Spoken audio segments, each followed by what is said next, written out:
Hello, fillies and gentle colts. I am Storm Blossom. Glimmer Zephyr is going to be recording a My Little Pony fanfic called Politically Incorrect. Hello there, ladies and gentlecoats. This here is Glimmer Zephyr bringing to you a blind reading of the fanfic known as Politically Incorrect. Okay, the author is it is done by Belle. Falls into the categories of gore, alternative universe, and dark. So, without any real further ado, let's just go ahead and jump into chapter 1 here, Shock Therapy. I have to go now. Starlight Glimmer sighed as her latest ex-friend walked away. The pony moon dancer would probably never talk to her again. Just like all of the others who said the exact same thing, she wouldn't let herself become too discouraged.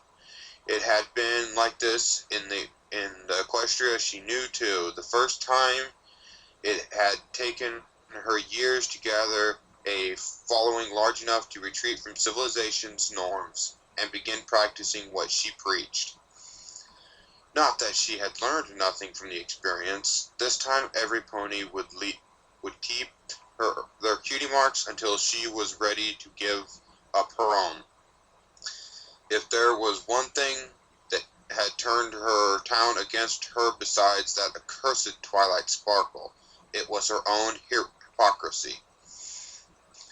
She was drained from the day's efforts, but as she plodded along the dimly lit streets of Old Canterlot, the new capital established around historic ruins in what was left of the Everfree Forest, she continued with her planning. Perhaps tomorrow she would seek out her next set of contacts. It would be the day of Summer Sun celebration, the only day of the year, a gift of pure sunlight from Queen Luna, spoken of only in furtive whispers as Nightmare Moon. To her subjects, ponies would be in high spirits and in good ponies' moods, were more responsible and willing to listen, at the very least, and ponies were easily reasoned with in general, if the right things were said. Starlight would have killed to weird nightmares moons, cold but liberal tongue. A fearful and uncertain Equestria had quickly come to heel with the right series of speeches, gifts, and promises. There were freedoms, too. Starlight would have to remember those next time she wanted to a commune. Except for the lack of sunlight and a few new kinds of jobs, life in the capital hadn't changed much.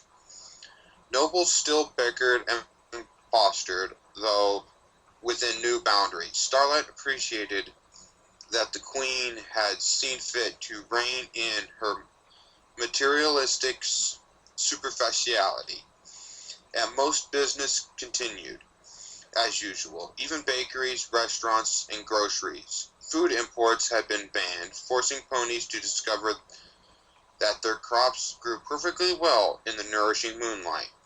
With the talents of skilled earth ponies and by the magic of harmony woven into the land itself, with food remaining plentiful, every material and magical art still flourished in Equestria. And most ponies without cutie marks of interest to the Night Guard were free to pursue their talents. Starlight Glimmer finally reached the front door of her residence. One of the downsides of life in the Old Canterlot, the door opened into her cramped single room, and she shut the door behind her. It wasn't too wretched an affair. It had a working stove, running water, enough cabinet space for a few days' worth of food, just enough space for a desk, and a decent bed. Still, she had to wash in a community bath, and this is part of the city. Would be considered a slum when the rest was built. Not that it really mattered. No pony went home much except for food, sleep, or material interests. Every pony was employed and provided with encouragement and a little free time to satisfy their social needs. Outside her time spent trying to share her ideals, even Starlight Glimmer did work for the crown. After a review of her skills, she had won a position in the Royal Library as a researcher. Though she had no access to temporal magic, even reading about it was off limits to almost every pony. And besides her, every living pony was considered employed in one grateful way or another. Most adults were employed in traditional work. The young were trained in proper eating and exercise, and employed either as students or as apprentices in any crafts they demonstrated an inclination towards. The elderly were typically employed as teachers to pass on their experience. Even the criminally insane were employed in their own healing, though they were sometimes executed instead. Starlight shuddered as she threw together a simple meal of beans, rice, and sauce. There were differences in New Equestria that she could not accept, but still had trouble growing accustomed to it. Nightmare Moon ruled with an iron-shod hooves, and her stranglehold on public speech cast a grim shadow over social events. The exceptions always started with ponies who criticized her, followed by those who complained too loudly about her practice of putting the first group to death. In her own village, Starlight hadn't and wouldn't, once she founded a new one ever actually tortured any pony, let alone killed them. Recalcitrant ponies didn't require that kind of treatment. The only touches they needed were a little social pressure and some time alone with their infinite echo spell of her voice. Not that she could say so to her Majesty, but for fear of execution, bloody business aside, however, the Queen was competent, even an admirable leader. There was no need for a Twilight Sparkle to stop her, and there would be a few changes to Starlight's town. When she could find enough ponies and a good location again, she couldn't just use the same place as before. No doubt this timeline Starlight Glimmer was already there, building the population of our town on hypocrisy. She wasn't ready to join the ranks of the demarked just yet, and considering there had still been a changeling scare, it wasn't safe to show up where she wasn't already known. Starlight ate her simple meal with a sprinkling of salt, which had become a luxury when Nightmare Moon reassigned most miners to dig iron or coal. But Starlight's position meant that she could afford just a little, and fell into her bed. Until she could establish in her new town, she would still face work again in the morning. Disguised as a griffin, Starlight wandered the streets and airways of the proud old city of Griffinstone, enjoying the novel stimulation of air flowing over her wings. She was here to gather what little intelligence could be found among the kingdom's common folk. She needed to know whether to open diplomacy with the Griffins or remain beneath their concern.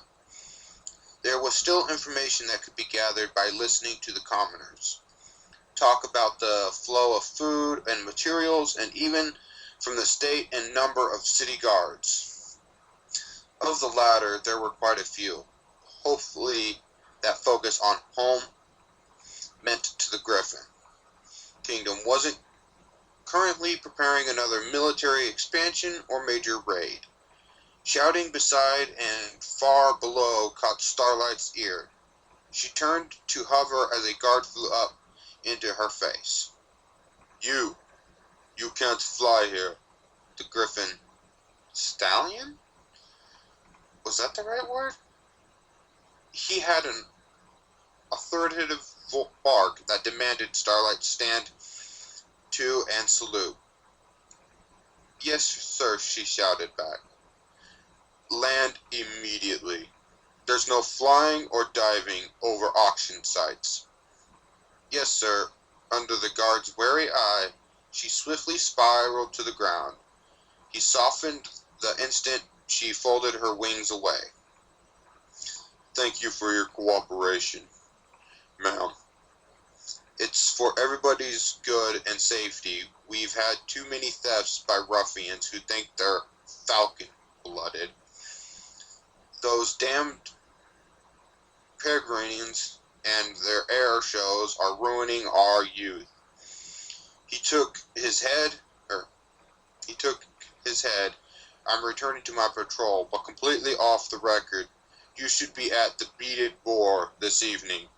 I've always got the time for a cute little owl blood like you. Starlight shook off the guard's winking advance, though not without a slight blush, as he launched himself back into the air. Regardless of him or anything else, there was no harm in stopping by the auction.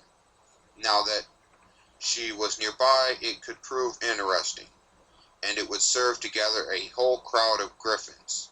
She could drift with one of the larger groups when the auction was over, picking up more information. Maybe she would ask someone,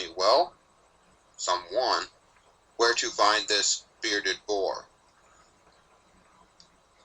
Once she managed to position herself to see the stage, however, her jaw dropped incredulously. With one of her talons, the griffin, speaking to the crowd, held a short leash.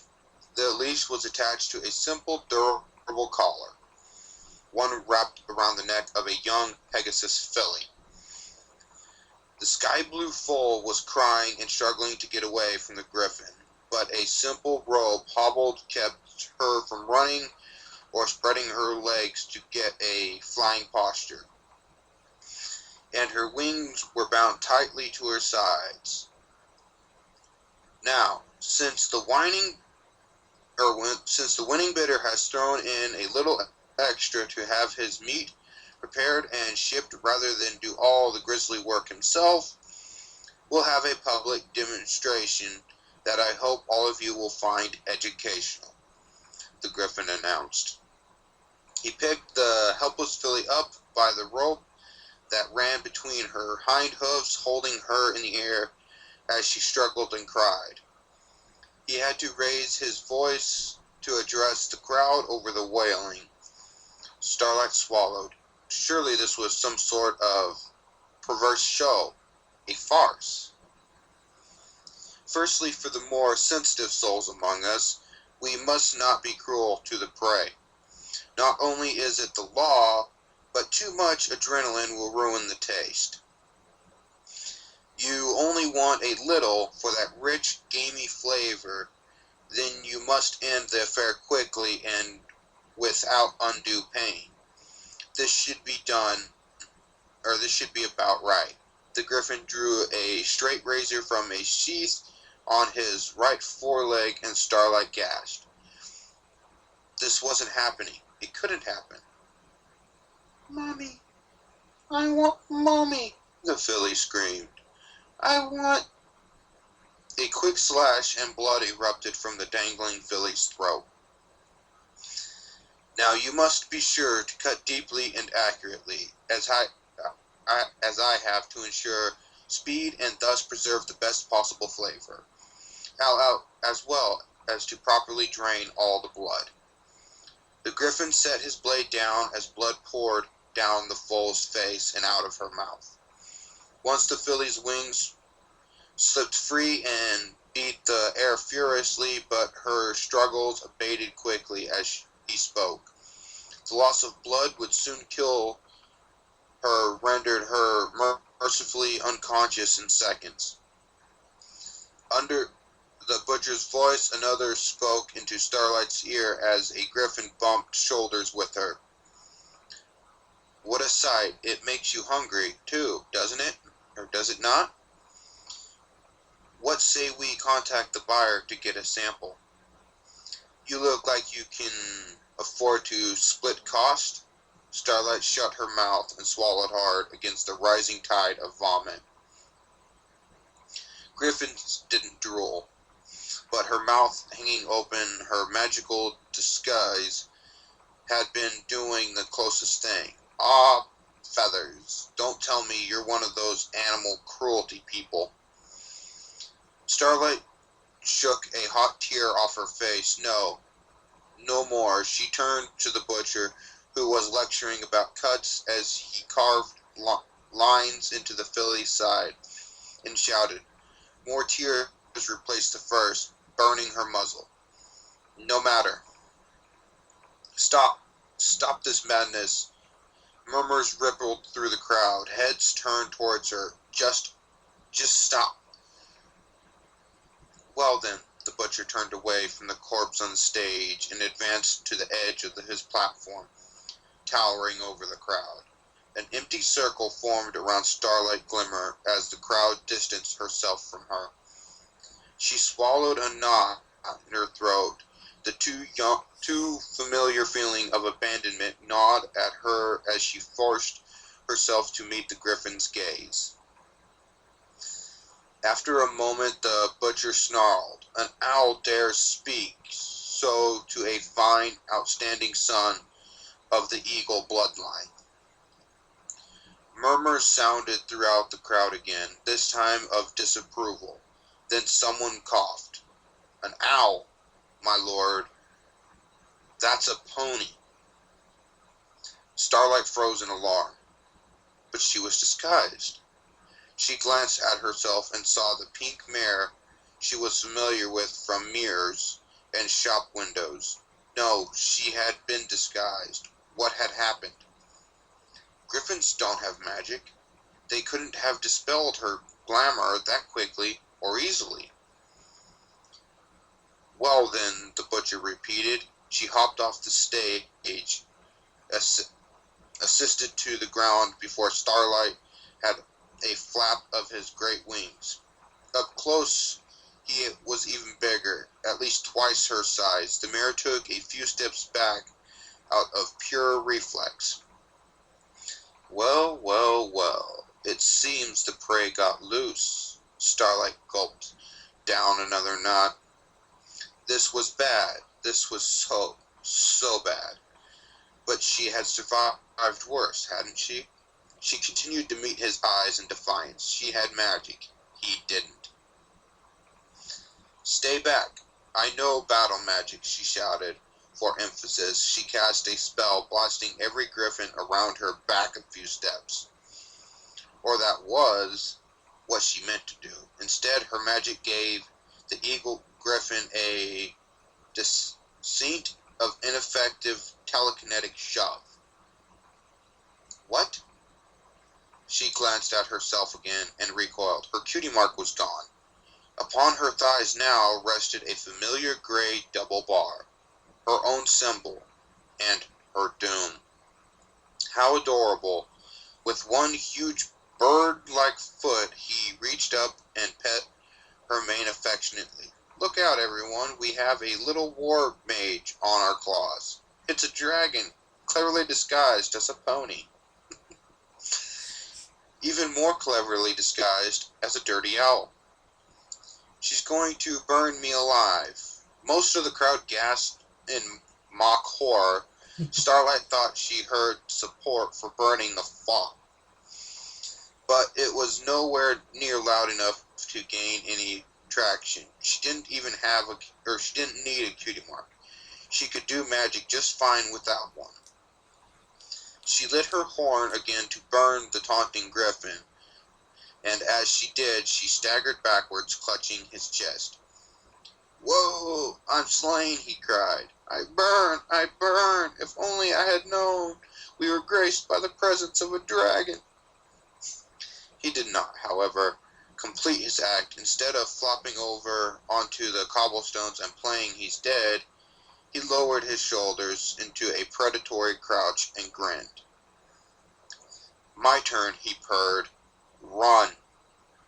The crowd parted farther in a distinct straight path formed along the street, lined by whole flocks of griffins murmuring with barely restrained excitement.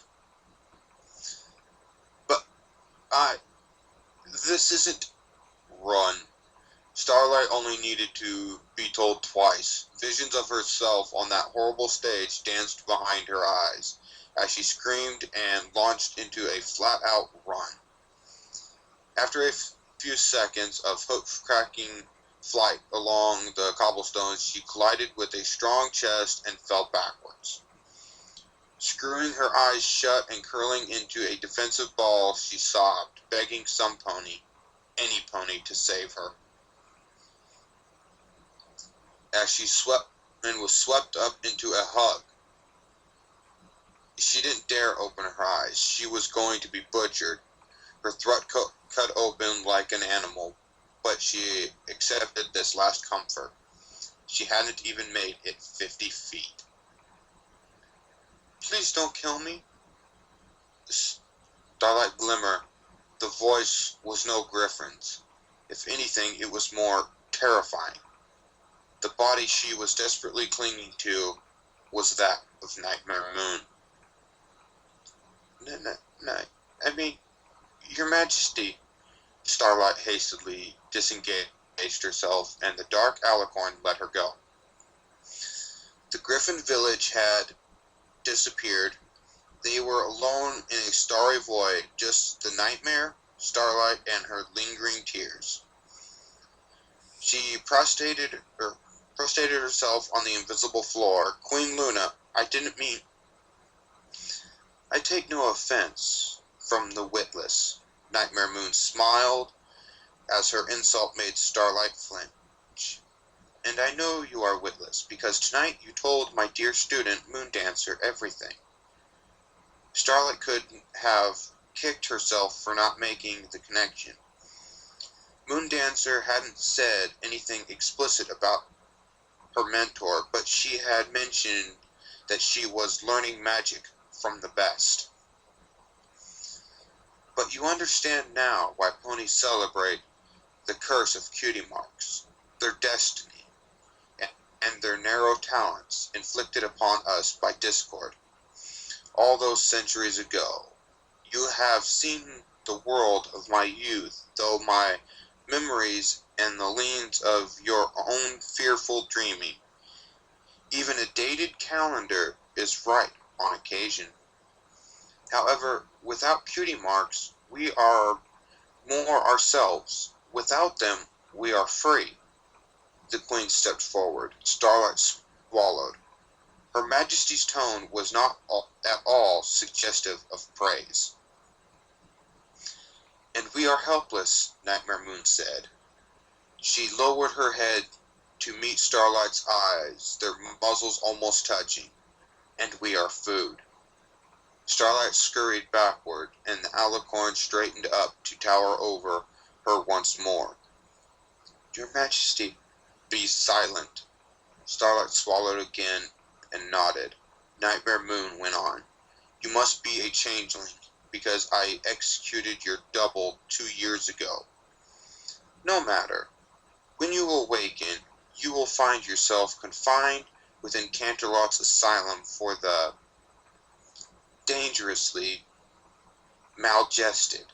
The alicorn paused to chuckle.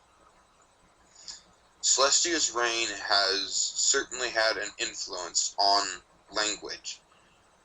Don't you agree that criminally stupid fits so much better?" Starlight cringed, unable to quiet her protest, unable to quiet voice her protest, and Nightmare Moon rapped her hoof hard against the floor. "Now, your doctors assure me that if you do not resist treatment, they can have you straightened out within 4 years. You are not particularly intelligent, but you possess skills. creatively and zeal. It would pleasure me to see you become a productive member of my state, Starlight Glimmer. At least the Queen didn't care enough to rigorously investigate Starlight's identity. The unicorn was revealed that being a changeling wasn't a capital offense, given she had been very officially mistaken for one. Still, her stinging cheeks moved her mouth almost by reflex. She knew she was about to regret what she blurted. And if I do resist, Nightmare Moon's voice, already chilly in the best of moods, took an icy edge. I will have you executed. You are a criminal, convicted of spreading ideas fit to subvert the integrity of Equestria itself. Do not convince me that I am wasting time and resources on you. Now, wake up.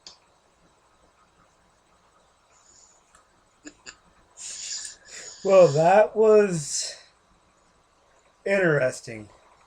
Yes, I would definitely say it is an interesting, dark twist. Apparently, the entire thing is one big dream of Starlight Glimmer. You know, Wouldn't you agree there, Storm? I would have to agree. I honestly, when it said grim or gore and dark, sorry, I was expecting it to be darker and more grim. Yes, I was honestly expecting that as well. It did promise gore, And and it did deliver. Or a pony being strung up by their hind legs and their throat being slit, and then describing the blood as it pooled on the floor. Well, that definitely does fall into the category of gore. It did deliver. Yes. Granted, I wish they didn't use a kid, because that's just wrong. Oh yes, that is just wrong. But you know, I mean, the auction to me kind of at first just sounded like a slave auction. At first, then it just took a darker, more gory turn. Yeah, slave auction. Oh, hey, look. Left field. Nope. Butcher. Yeah, that wasn't a that wasn't a slave auction. That was a butcher. Yeah. So, kind of reminds me of the fanfic cupcakes. That it does. Don't forget to like, subscribe, and if you have any comments or suggestions, or just tell us what you thought, leave them down in the comments below.